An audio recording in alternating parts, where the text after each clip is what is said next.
The commencement speaker.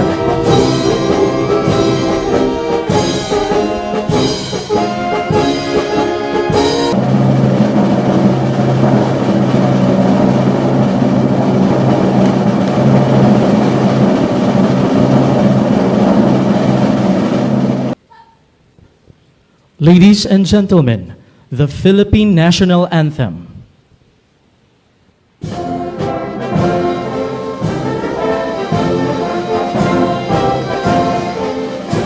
By virtue of the authority vested in me as President of Universidad de Santa Isabel de Naga, Incorporated, by the Commission on Education of the Republic of the Philippines, I confer on you the recommended academic degree and title. Congratulations.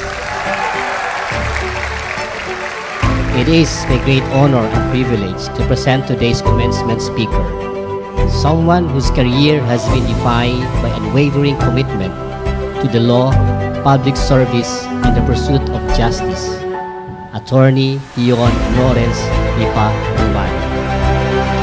His distinguished career includes serving in key positions such as lawyer and program manager at the Office of the Vice President of the Philippines during the term of Vice President Leni Robredo.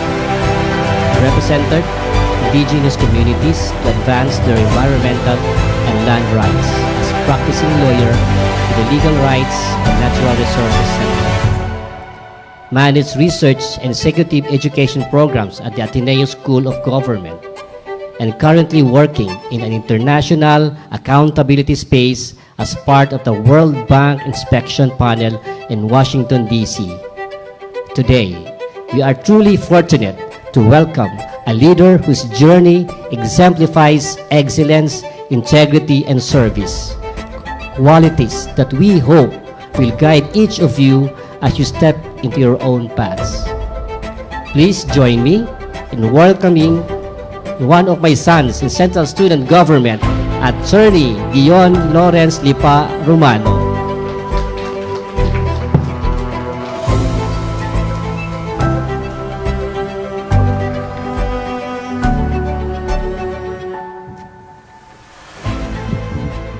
Thank you very much.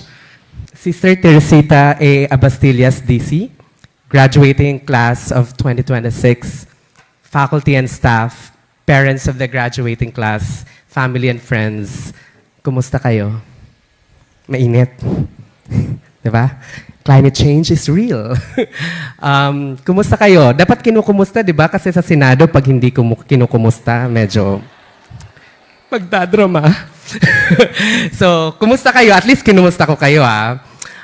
But you know, coming back here in USI is truly meaningful for me. As mentioned, I graduated in 2011. May kabatch ako dito. Nasaan? Kev. Magkabatch kami ni Kev. 2011, and it has been 15 years. Tagal na. Medyo tumatanda na rin kami. 15 years since I left this beloved alma mater and journeyed into the so-called real world. 15 years ago, I was one of the students seated, dito natatanda, nandyan ako sa left side, seated where you are now, and my parents are somewhere close to me, somewhere there. And maybe they are also here, I'm not sure. Yeah, and our parents are proudly watching us receive our diploma because it's also part of their achievements, right? And so tonight, I want sisters, faculty, just close your eyes.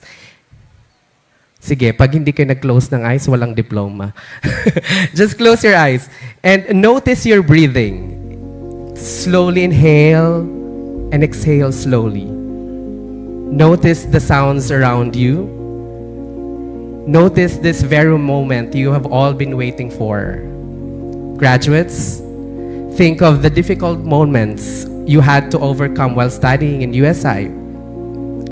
For the parents and relatives, think of the sacrifices you made just to send your student or children to school. Yung mga moments that you need to do overtime work, tipirin ang sariling gastusin, at yung minsan kailangan manghiram para may pang-tuition. And to the faculty and staff of USI, think of the countless ways you have shaped and formed young professionals through the years. Just stay here for a few seconds. Inhale slowly. Exhale even slower. And now, gently open your eyes. Hindi pa tapos ang speech ko. May susunod pa. But thank you for participating in this grounding exercise. And just before I share my reflections for tonight, I wanted all of us to pause and cherish this beautiful moment here at St. Elizabeth Square in this historic winding stairs. A while ago, I told Sister President and Doc G, I had been to several graduations in my life in UST and Georgetown, and I would say, yung USI pa rin yung pinakabonggang graduation. Palakpakan natin lahat na nag-organize ng graduation. Imagine, wala si Sir Alex Dato, but imagine the band has been playing for more than 1 hour and 20 minutes. It's something, right? Imagine this beautiful square prepared for you for your graduation. So you really have to take this moment to fully feel this moment, because once in a lifetime lang to. Unless mag-masters kayo dito sa USI, you will do it twice. And over the next few minutes, I want to share 3 life lessons I have personally learned and continuously trying to live by. Lessons that I hope may become anchors for you during this or some of the difficult moments that you may have in your life. As I reflected on the theme for these commencement exercises, which is Vincentian graduates, advocates for peace, beacons of hope in service and leadership, I could not help but think about what's happening around us today, what's happening in the country today. Over the past few weeks or months or years, we witnessed chaos in our country. You know all of this. It's all over social media. It's all over the news, right? From the rampant corruption over the flood control projects to the political drama in the Senate, the controversy surrounding ICC warrant against those who were involved in the bloody drug war of the previous administrations. Maraming gulo, ang ingay, at alam ko kayo, lalo na kayo mga Gen Z, sawang-sawa na din kayo sa ganitong sistema, di ba? And I really believe in Gen Z, but I know that you don't want this anymore. And internationally, we continue to see the devastating effects of war, from the invasion of Palestine to the current war in Iran. Magulo ang mundo na ating ginagalawan. On the macro level, conflict surrounds us every day. But even in our personal lives, we also fight our own private wars. Should I study for finals or mag-chill muna, mag-rest muna? Should I start applying for jobs or enjoy this season of my life first? Should I pursue what my parents want for me or what I truly want for myself? Those are private wars. Those are the conversations you're having within yourself. Those are struggles. There are conflicts within families, misunderstanding among siblings, fights over land, property, relationships, expectations. These are real struggles that many of us quietly carry every single day. Amidst all this chaos, conflict, and controversies, the question becomes, and this is connected to the theme for this graduation, how do we become advocates of peace? Peace within ourselves, peace within our families, peace within society. And this leads me to my first point tonight. And this may sound a little bit shocking to some of you. First is that I'm gonna say life is short. You will die. Mamamatay ka. Mamamatay tayong lahat. Everyone will die. Naniniwala ba kayo? Lahat mamamatay, right? All of us will die. Everyone present here in this graduation ceremony will die. It sounds morbid, yes, but it's also the reality of life. The privilege of being born into this world also means accepting the reality that one day we will live it. So, why am I talking about death on graduation day? Because for me, death grounds us. The awareness of death reminds us to become better people. It reminds us to choose peace, to choose kindness, and to choose our purpose.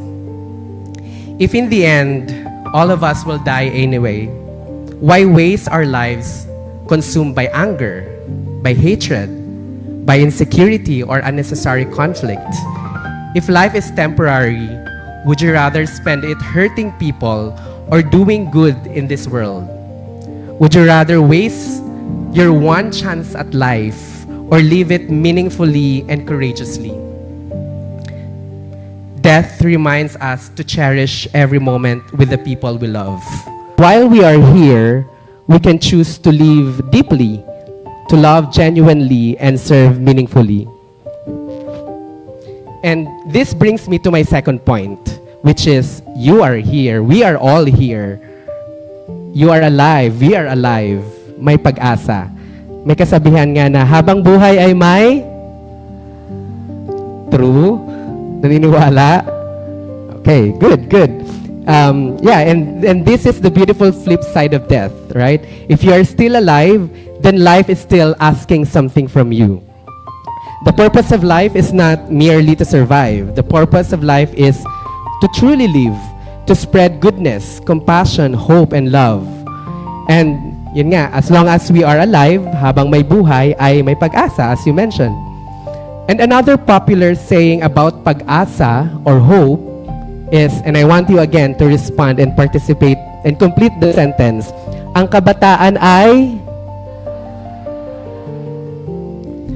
Ano na yun? Behind na yun? Yung time pa yun ni Rizal. During that time of Rizal, yun pa rin. Pero kailan ba? Kailan ba yung pag-asa na yan? We've been telling ourselves that youth are the promise of the motherland. Pag-asa ng bayan. Pero kailan?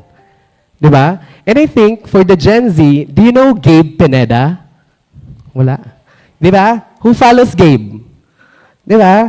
Parang sabi ni Gabe, it is not wrong, but it is incomplete. Right? Kasi sinasabi niya, kailan yung pag-asa na yan? And he was saying, sabi niya, this saying that kabataan ay ang pag-asa ng bayan is not complete. He was saying, why would we always pass on the responsibilities to the youth? Wherein the adults have actually made it difficult to hope. But regardless of whether we are or you are the hope of the motherland or you are the fulfillment of that hope, you can only do this when you are aware of what is happening around you. So these Filipino sayings, that habang buhay ay may pag-asa at ang kabataan ay ang katuparan ng bayan, these two beautifully connects with tonight's theme of being beacons of hope. Life does not promise us an easy journey. In fact, many of you already know this. You may have failed a subject, shifted to a different course, experienced a heartbreak while in college, yung mga ex na iniyakan nyo, mga nawalang friendships, mga times that you felt rejected, and times that you questioned yourself. And during those moments, life can feel like a dark tunnel where light seems impossible to find. But if you look back now, many of those moments that you once broke, you are now moments that you survive. Why? Because, as the saying goes, habang buhay ay may pag-asa. You are being called to do something as long as you live. And, you know, graduates, I need you to remember this. There will be more difficult moments ahead. More uncertainty, more heartbreak, more fear, more failure. But your role as Vincentian graduates is not to avoid those darkness, not to avoid difficulty, not to avoid uncertainty, not to avoid fear. It is to become the light despite the darkness and to become beacons of hope. And going on to my third point tonight, which is about Vincentian excellence. As Isabelinos, Isabelinas, do we still call Isabelinos, Isabelinas? Yun pa rin ba yung tawag? Okay. Akala ko kasi, gender neutral na. So, hindi ko alam kung paano tatawagin kung gender neutral yung Isabelinos and Isabelinas. But anyway, we are called to uphold excellence with humility. And we have to remember that. Excellence with humility. Kasi yung ibang university, excellence lang. In USI, it's excellence with humility. You are not just graduates. You are Vincentian graduates. And I hope you would carry it or this identity proudly wherever life brings you. And SKL, share ko lang, I have traveled extensively both for work and personal trips. And I have lived abroad for 4 years now. And everywhere I go, I encounter Isabelinos and Isabelinas quietly excelling in their own fields. I have met Vincentian nurses in the US.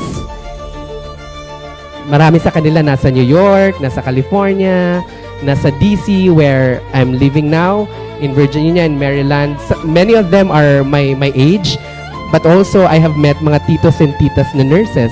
Saan yung mga nursing students here? Yeah, many of them are in the US, in the UK, Dubai. I have many friends working abroad. I have met Isabelinos and Isabelinas working in hospitality industries in Manila and abroad as well. One of my closest friends is now a chef in Australia. And then at some point, I bumped into an Isabelina performing artist in Hong Kong. Nakalibre pa ako ng tickets sa Disneyland. She was a member of ACAT. Hindi ko na alam kung ACAT pa ba yung tawag ngayon, yung performing arts, yung mga sumasayaw. But yeah, many of them are pursuing their passion for dancing and music. I have met Filipinas or Isabelinas in foreign service in DC, in Washington, DC. Teachers here and abroad, professionals managing ultra-high net worth families in the US while based in Spain. I have met Isabelino working in pharmaceutical industry in Denmark and Kuala Lumpur. And two of my colleagues in the Central Student Government and many of my colleagues when I was in CSG while here in USI are either lawyers, doctors, teachers, professors. And what is common to many of these people is not only competence, but humility. That is the Vincentian brand of excellence. We excel while remaining humble. I was looking at the program kanina. Ang daming magna cum laude, ang daming cum laude. Yung time namin nila, parang isa lang yung magna cum laude. It's only Grace Alemania. And ilan lang tayong cum laude nun, di ba? Parang not even more than 15, I guess. Yeah, so ngayon ang dami. So keep that excellence, but do not forget humility. Right? Even if you grow on your professional careers, you get highest paying jobs, promoted to the highest position, don't forget that excellence and humility. To recap, these are the 3 points I want to share tonight. One is that life is short, we will all die, and so we are being called to the number 2 point, which is to live life fully and keeping the hope in us. And while living, we should keep excellence while remaining humble as the USI brand of excellence. I want also to speak about one very distinct core value of every Vincentian institution like the USI, which is charity. For Vincentians, charity is not merely about giving alms or doing transactional acts of kindness. Charity, caritas, right? It's an effective and effective love. It is love translated in actions. Charity could mean giving back to your parents. Alam ko nakikita ko sa social media parang sinasabi na it's not our responsibility to take care of our parents. Nakikita niyo ba yun? Yung mga ganon?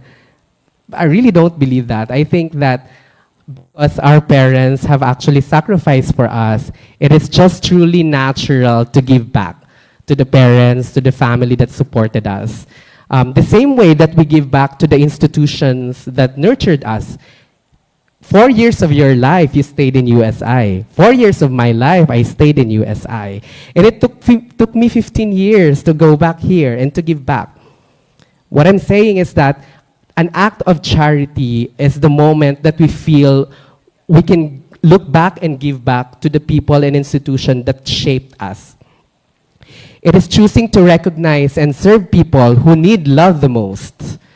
And interestingly, this Vincentian understanding of charity beautifully connects with the deeply Filipino philosophy, kapwa, pakikipagkapwa-tao, pioneered by Dr. Virgilio Enriquez in his Psikolehiyang Pilipino.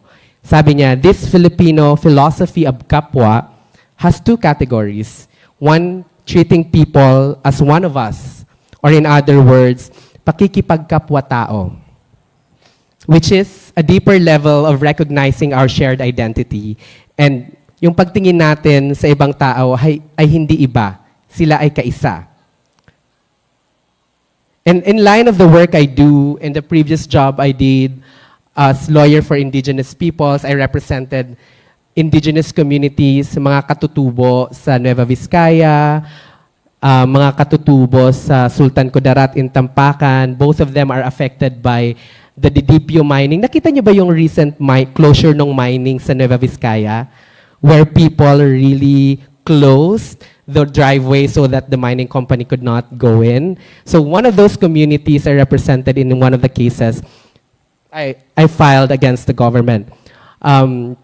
And natatandaan ko, at that time, it was really a struggle for people who are not really abundant with material and monetary aspect, but they are really abundant with love for nature. And those are the moments that I feel proudly of representing the people who are often at the margins of the society.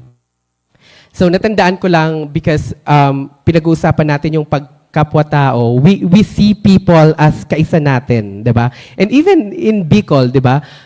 Sinasabi natin na kahit mga long distant relatives na natin 'yan, lagi nating sinasabi na mga sadiring tao mi pa 'yan. 'Di ba? Data naman bistado. We can easily and naturally say, because for us, for Filipinos, for Bicolano, there's always some sense of kinship and interconnectedness. For months, the next big challenge for you would be, saan ba ako magtatrabaho? Di ba? Yun naman yung point kung bakit tayo nag-college. Yun naman yung point kung bakit we sacrifice so much of our lives to graduate so that we could land a job, earn money, and enjoy life. Right? Or give back to our family, give back to the institution that shape us. Mga questions like, saang kumpanya ko ba gusto magtrabaho? Papasok ba ako sa gobyerno at maging parte ng civil service? Magta-try ba ako mag-abroad? Especially, we all know that those who are in the nursing course would most likely try to do it. Or, punta ba ako ng Manila kasi siguro mas malaking opportunity or mas maraming opportunity doon kahit stressful yung life sa Manila. Or dito ba ako sa Bicol, sa Naga, sa Kamsur, so that I can be closer to my family, I can be closer to my parents who are getting old. So those are the questions that will keep haunting us as you decide where you would go and what you will do. But always, always remember that the 3 lessons I shared earlier, and the Vincentian value of charity intertwined with Filipino concept of kapwa. Idadagdag ko na din dyan na marami sa inyo ay nagsi-cellphone ngayon. Okay lang yan. Basta nakikinig kayo. But always, idadagdag ko na din na kasi I know you will feel that finding a job may feel like a race, karera. Alam niyo, kilala niyo ba yung kumanta ng Karera?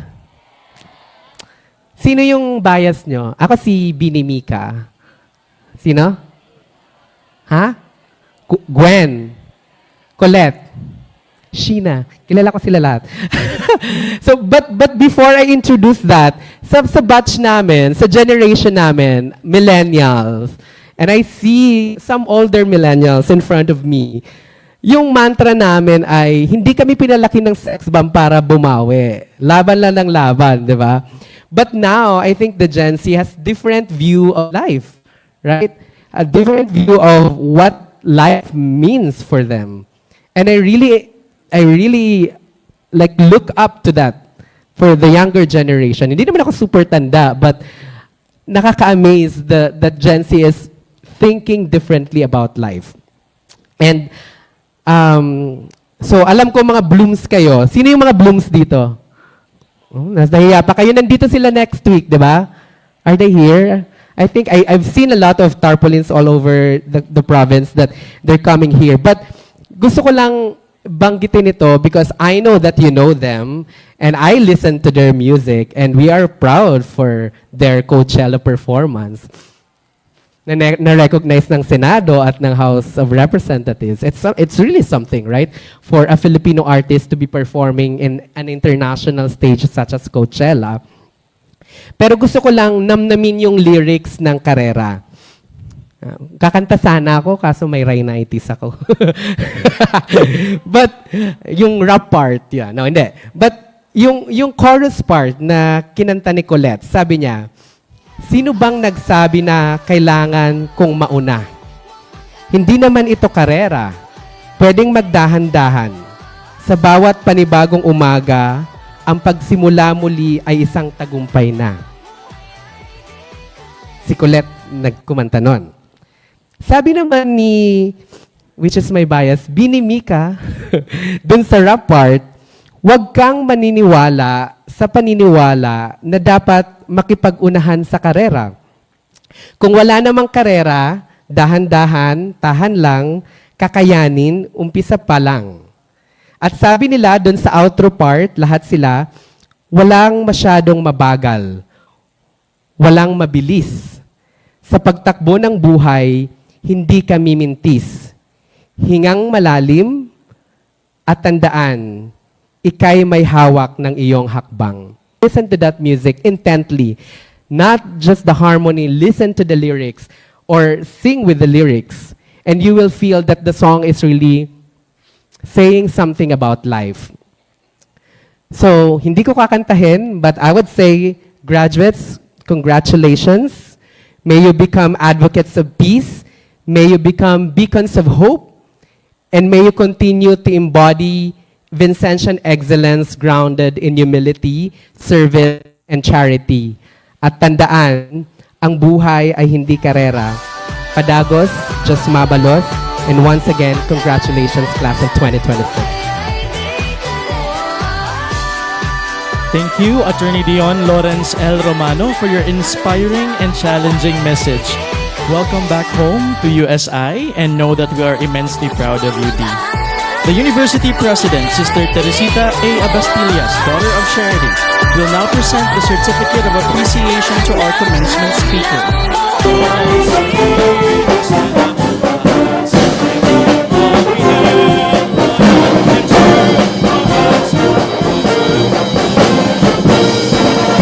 Ladies and gentlemen, this marks the 101st commencement exercises of the Universidad de Santa Isabel de Naga Incorporated for academic year 2025-2026. This is Mr. Gerald A. Fernandez, your Master of Ceremonies tonight, saying thank you very much and good evening to our Vincentian graduates, class of 2026. Congratulations! Congratulations and celebrations when I tell everyone that you're in love with me.